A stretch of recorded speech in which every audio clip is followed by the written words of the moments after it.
Hi, this is Jeline from the Honors Tutorial. Our topic for today is about simplifying fractions for Mathematics 4.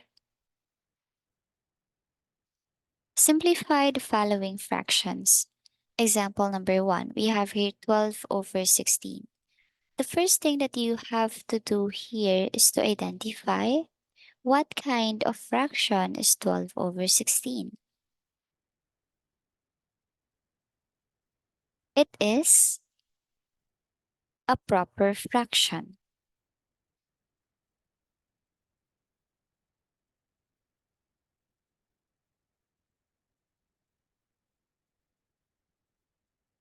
Meaning, when it is a proper fraction, you don't need to change this into a mixed number, but instead, you are going to think of a number that can divide the numerator and denominator at the same time without remainder.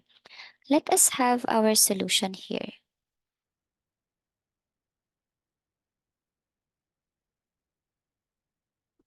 Let's rewrite the given, that is 12 over 16.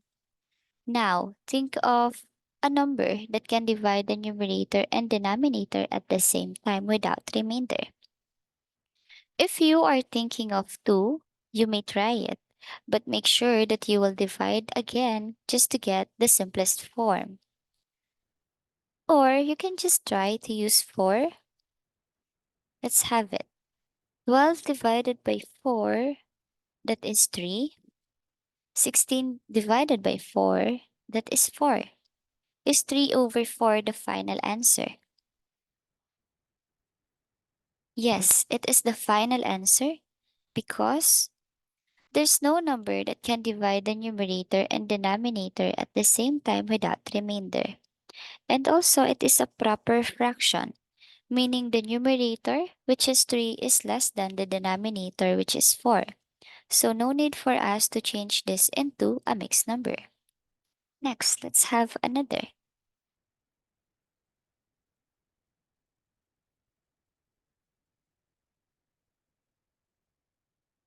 Let's say that we have here 28 over 42. Identify, is it proper fraction, improper, or mixed number? It is a proper fraction. It is very important and crucial for us to identify what kind of fraction is the given, because upon identifying it, we will also know what to do regarding the fraction to simplify it. So let's proceed. Proper fraction, again, the numerator is less than the denominator, so that's why it is a proper fraction. Solution. Let's copy the given first. That's 28 over 42. So no need for us to change this into a mixed number. It is because it is a proper fraction. Just think of a number that can divide the numerator and denominator at the same time without remainder. If you're thinking to use 2, you may use it, but kindly divide it again to get the final answer. Remember that. And my advice for you, if you're picking a number that can divide the proper fraction, just choose always the greatest number. So in this case, let me just use 7. 28 divided by 7, that's 4. 42 divided by 7, that's 6. And then, is this the final answer? No, it's not. It is because there's still a number that can divide 4 and 6 at the same time without remainder, and that's 2. Let's divide. 4 divided by 2, that's 2. 6 divided by 2, that's 3. Is this the final answer, 2 over 3? Yes, it is the final answer for 2 reasons. First one, it is a proper fraction, so no need for us to change this into a mixed number.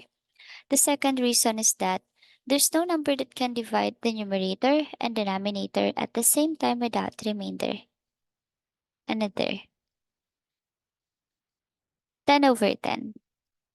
Let's simplify this. there's a technique here. No need to solve for it. Always remember, dear students, if your numerator and denominator is the same, exactly the same number, automatically your answer is 1. So this is equal to 1. It is because when you divide it, 10 divided by 10 is 1. So that's the logic behind that. Let's have another. We have here 5 over 2. Identify what kind of fraction is 5 over 2. Is it proper, improper, or mixed number? This is an improper fraction, meaning the numerator, which is 5, is greater than the denominator, which is 2. So what are we going to do? We have to divide. Divide the numerator by our denominator, like this. Let's have the solution.